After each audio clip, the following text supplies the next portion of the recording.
আজকের এই মঞ্চে আমাদের মাঝে উপস্থিত রয়েছেন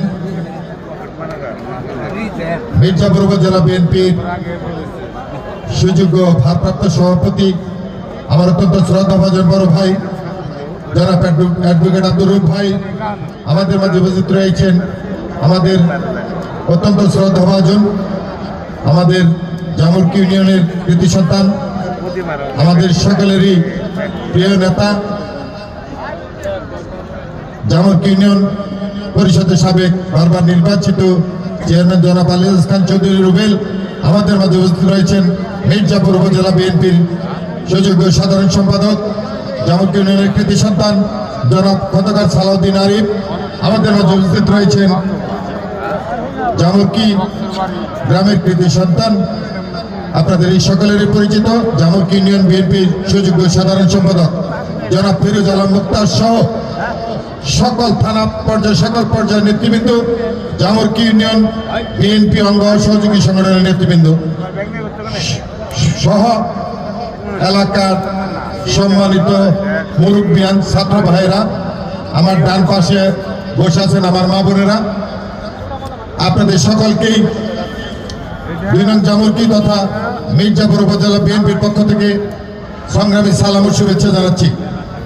আসলে বক্তব্য নয়, সকলেই গান শোনার অপেক্ষায় রয়েছেন। আমি দুটি কথা বলে আমার কথা শেষ করব। আসলে দীর্ঘদিন পর আজকে আমরা গ্রাম বাংলার ঐতিহ্য যে অনুষ্ঠানগুলি হয়ে থাকে তার মধ্যে আজকে যে শিল্পীবৃন্দ এসেছেন তারা, আমি মনে করি এত হাজারো লোককে তারা আজকে আনন্দিত এবং উল্লাসিত করবে এই প্রত্যাশা রাখি।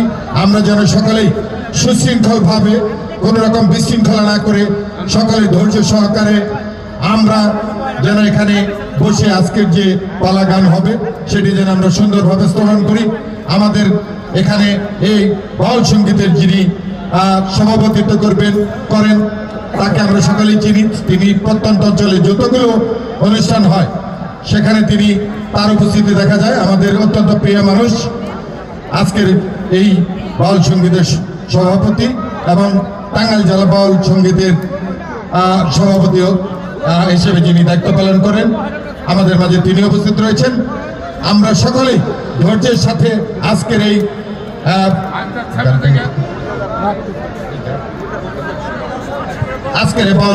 বাউল সঙ্গীত আমরা সকলে সুন্দরভাবে উপভোগ করবো এর প্রত্যাশা রেখে সকলের সুস্বাস্থ্য এবং দীর্ঘায়ু কামনা করে আমার দুটি কথা আমি এখানে শেষ করছি।